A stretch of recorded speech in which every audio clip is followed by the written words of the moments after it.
Assalamualaikum warahmatullahi wabarakatuh. Perkenalkan, nama saya Asni Izmatul Habibah dengan NPM 22.308 dari kelas G dengan dosen pembimbing Ibu Sintia Rahmi SHMH. Di sini saya akan menjelaskan tentang delik aduan. Saya menjelaskan delik aduan ini untuk melengkapi nilai hukum pidana saya. Jadi yang pertama saya akan menjelaskan definisi delik aduan. Delik aduan itu merupakan delik yang memiliki karakter yang unik apabila dibandingkan dengan delik umum, yaitu delik aduan digunakan untuk tindak pidana yang dapat diselesaikan secara kekeluargaan atau hingga tercapai sebuah kesepakatan bersama. Aduan hanya dapat dilakukan oleh orang tertentu, dalam hal ini korban, jadi harus bedakan pengertian aduan dan laporan. Laporan pidana dapat dilakukan siapa saja yang mengetahui adanya tindak pidana. Dapat diwakilkan dalam hal umurnya belum cukup atau belum dewasa atau di bawah pengampuan oleh wakilnya yang sah dalam perkara perdata, itu dalam pasal 72 KUHP. Pengaduan hanya boleh diajukan dalam waktu 6 bulan sejak orang yang berhak mengadu mengetahui adanya kejahatan jika bertempat tinggal di Indonesia, atau dalam waktu 9 bulan jika bertempat tinggal di luar Indonesia, itu dalam pasal 74 KUHP.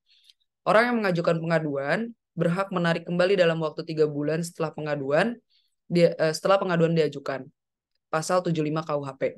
Namun, khusus untuk dalil perzinahan ini berlaku pengecualian sesuai dengan pasal 284 ayat 4 KUHP yang menjelaskan bahwa pengaduan dapat ditarik kembali selama pemeriksaan dalam sidang pengadilan belum dimulai.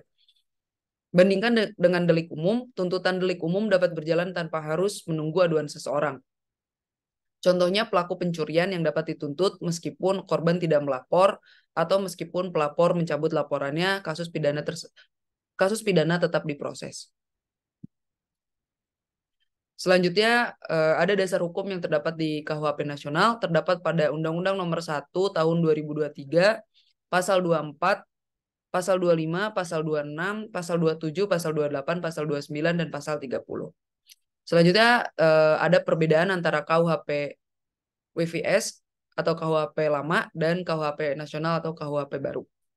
Untuk KUHP lama, itu di Pasal 72, Pasal 72 ayat 1, selama orang yang terkena kejahatan yang hanya boleh dituntut atas pengaduan dan orang itu umurnya belum cukup 16 tahun dan lagi belum dewasa, atau selama ia berada di bawah pengampuan yang disebabkan oleh hal lain daripada keborosan, maka wakilnya yang sah dalam perkara perdata yang berhak mengadu. Ayat 2, jika tidak ada wakil atau wakil itu sendiri yang harus diadukan, maka penuntutan dilakukan atas pengaduan wali pengawas atau pengampu pengawas atau majelis yang menjadi wali pengawas atau pengampu pengawas, juga mungkin atas pengaduan istri atau seorang keluarga saudara dalam garis lurus, atau jika itu tidak ada, atas pengaduan seorang keluarga saudara dalam garis menyimpang sampai derajat ketiga. Lalu perbedaan dengan KUHP nasional atau KUHP baru, pasal 25. Pasal 25 ayat 1, dalam hal korban tindak pidana aduan belum berumur 16 tahun yang berhak mengadu merupakan orang tua atau walinya.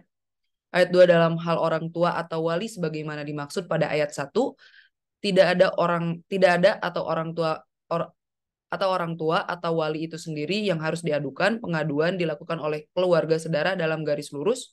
Ayat 3, dalam hal keluarga saudara dalam garis lurus sebagaimana dimaksud pada ayat 2 tidak ada.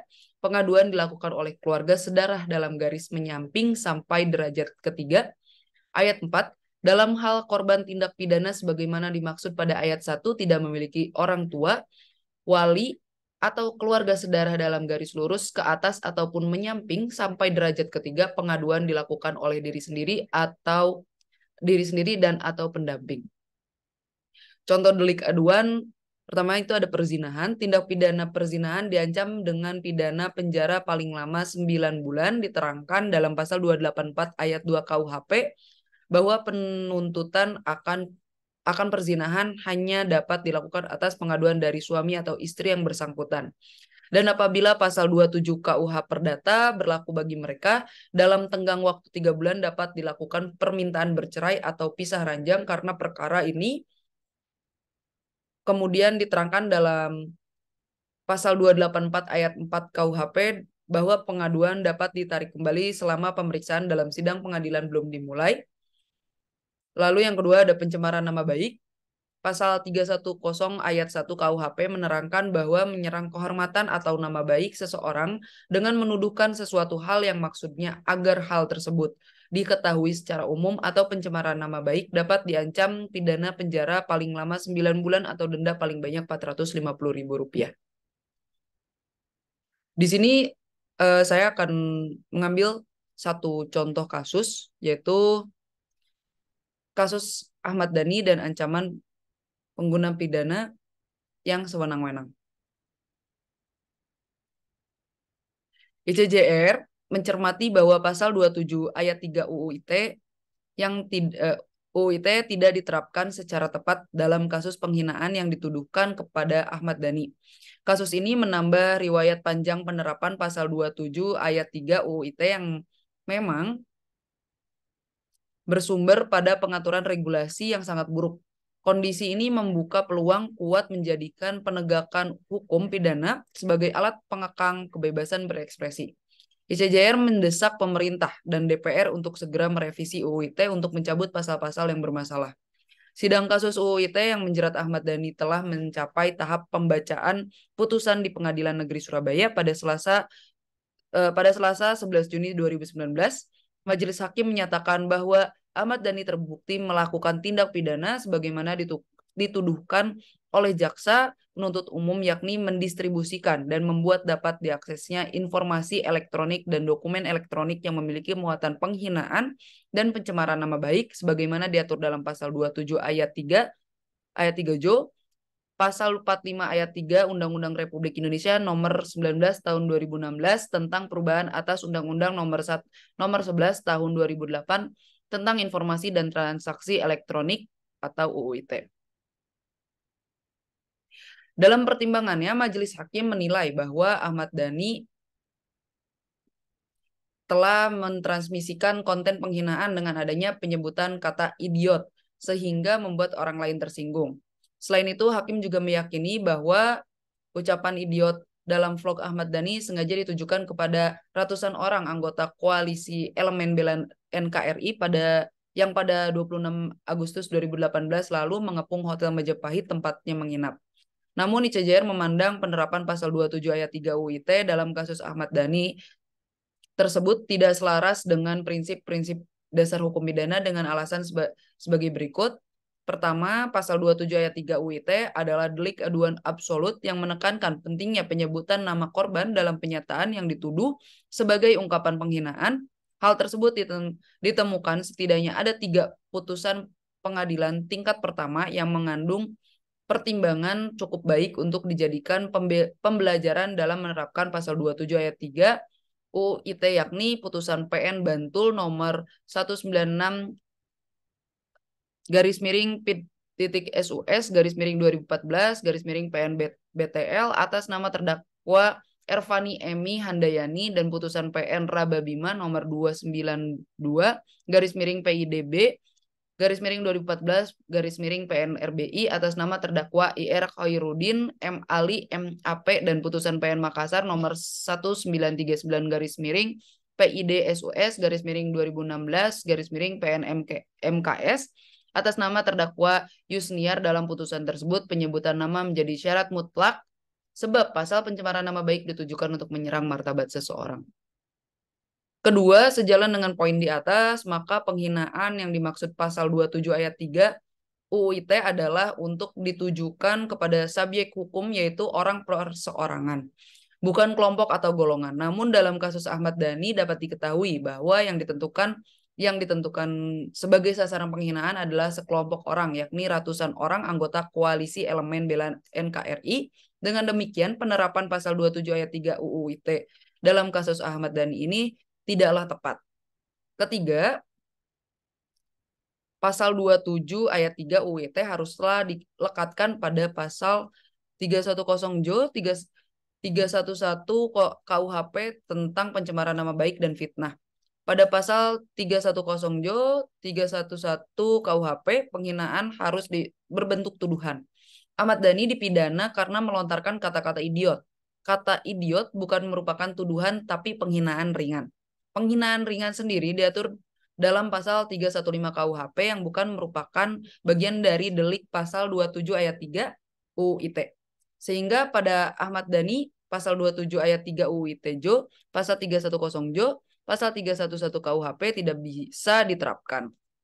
Keempat, pun terhadap Ahmad Dhani tetap dilakukan proses penegakan hukum menggunakan pasal 27 ayat 3 UU ITE.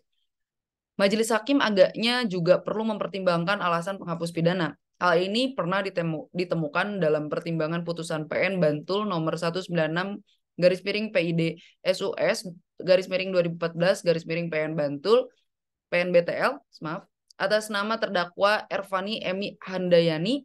Majelis Hakim membebaskan terdakwa dengan mempertimbangkan adanya emosi dalam menyampaikan keluh kesah dan kritiknya kemungkinan akan menyinggung orang lain sebagai alasan penghapus pidana. Harus dipertimbangkan dalam konteks kasus Ahmad Dhani, ia menyebut kata idiot kepada sekelompok orang yang menolak deklarasi #2019 ganti presiden di Surabaya. Sehingga terdapat kemungkinan ia sedang diliputi emosi setelah mengalami penolakan tersebut sehingga berakibat melontarkan kata-kata yang dapat menyinggung orang lain. Poin lainnya adalah kemungkinan Ahmad Dhani melontarkan kata-kata tersebut sebagai bagian membela diri sebagaimana diatur dalam pasal 310 ayat 3 KUHP disebutkan tidak merupakan pencemaran atau pencemaran tertulis jika perbuatan jelas dilakukan demi kepentingan umum atau karena terpaksa untuk membela diri. Berdasarkan catatan-catatan di atas, ICJR kemudian merekomendasikan agar upaya untuk menghentikan dampak dari penerapan pasal karet UU ITE yang berpotensi menjadikan penegakan hukum pidana sebagai alat untuk mengekang kebebasan berekspresi harus segera dilakukan. ICJR kembali mendesak pemerintah dan DPR untuk segera menginisiasi proses revisi UU ITE yang mana salah satu agenda utamanya adalah untuk menghilangkan ketentuan pasal 27 ayat 3 UU ITE. Selain karena alasan multitafsir yang berakibat pada tidak adanya kepastian hukum, delik-delik penghinaan dan pencemaran nama baik juga telah diakomodir melalui ketentuan dalam KUHP sehingga dengan adanya pasal 27 ayat 3 UU ITE tersebut timbul duplikasi pengaturan. Sekian dari saya, kurang lebihnya mohon maaf apabila ada yang salah. Terima kasih. Wassalamualaikum warahmatullahi wabarakatuh.